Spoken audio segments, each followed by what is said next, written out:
Tough loss here to end the regular season.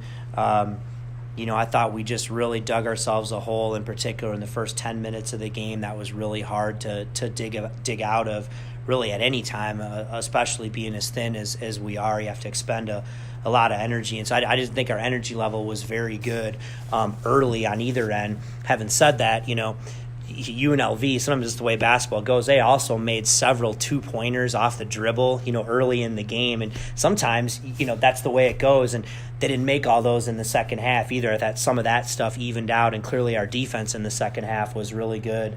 So I'm proud of the guys for fighting that way. But we just couldn't get anything going on offense today. I thought our pace was poor, and we did. We missed a ton of open shots at the rim. Just couldn't get any momentum, that big shot to fall. But you know what? That's college basketball. That's the way it goes sometimes. You're going to be in the game. They really couldn't either. It was just kind of one of those wars in the second half. But we fought back. We took the lead, obviously, by one, and then we fell asleep on that baseline out of bounds. They threw it behind our head, and they buried the three from the corner and took the lead back, and we were just never able to regroup from there. You guys came out flat against Wyoming after a good effort against Nevada. Now you do it against UNLV after Utah State. Do you kind of see these as similar circumstances? I don't know. It's funny because we talked about that. Like, that's one of the biggest things we talked about the next day is that, hey, we played our hearts out against Utah State, and we talked about that exact scenario. And I don't know if that was the case or not. We looked a little flat, maybe a little bit tired. We just weren't playing with the same kind of pace. We finally, kicked it in gear there a little bit in the second half. It was just too little, too late. But man, I would hope not. I mean, gosh, you're at home. You're playing with a lot on the line here today, and just looked to me like we were a little out of gas to start the game. Are there things that you can kind of key on to make these really solid stretches of basketball that you guys play more consistent and more the norm? I hope so. I mean, I think we have done that, some lately, and it was just one of those games. They were making a lot of shots early, and we weren't, and I think we were uncharacteristically poor on offense today. We've been really good on offense in league play, and we just could not get anything going. And but yeah, I mean, to win at a consistent level in this league, anywhere you're going to have to play really well on both ends for long periods of time. And obviously, to have any success in the postseason here next week, we're going to have to string a lot of really good basketball together to have any success. There's a few close losses, obviously.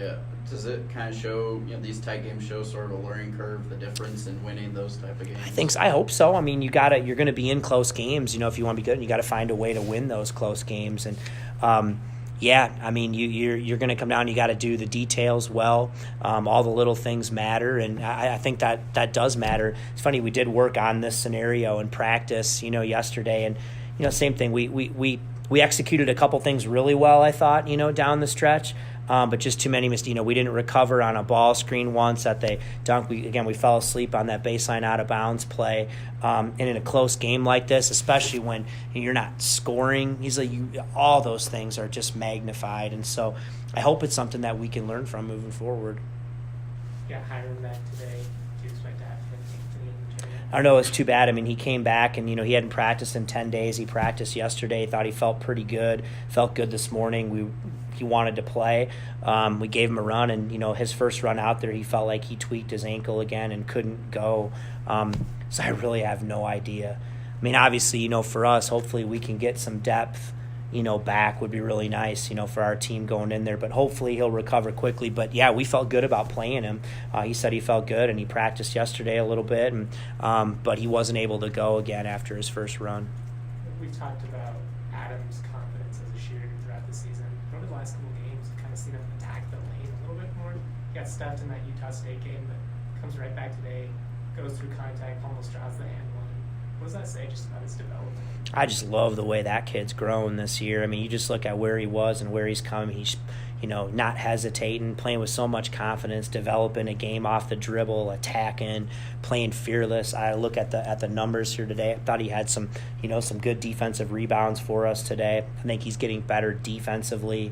I just like the way, and this kid just competes his butt off, as skinny as he is and all like that. And so I'm really pleased with his progress this year, and I'm really excited about him. Kendall also 10 points in the second half, hit some big shots. Two freshmen combined for 20 in the second half.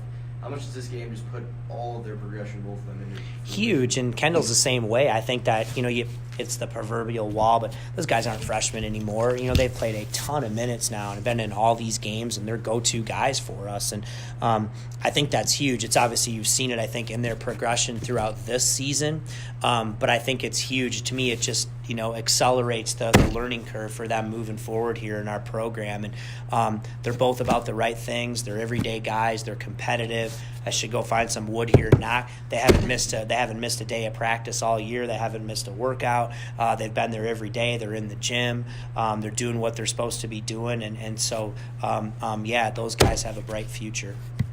I know the goal for you guys was to obviously get the high seed that you could in the tournament, falling down to 8 or 9 and playing Boise State now. I mean, how do you kind of just put that out of your mind? You have no choice. It is what it is. I mean, it is no choice. I mean, and I thought, you want to get the highest seed you can. We wanted to win today, number one, to win the game. That's your goal. And two, we wanted to play well, and I really wish we would have played better today than we did.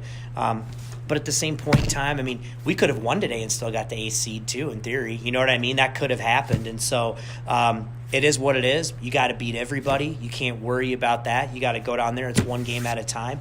Boise's a really good team. They're well coached. Obviously, both games, I think, have been, good. And so we're going to have to go down there and you can't worry about anything else other than trying to play well on Wednesday at 11:30. And if you're fortunate enough to win that game, you figure out the next one.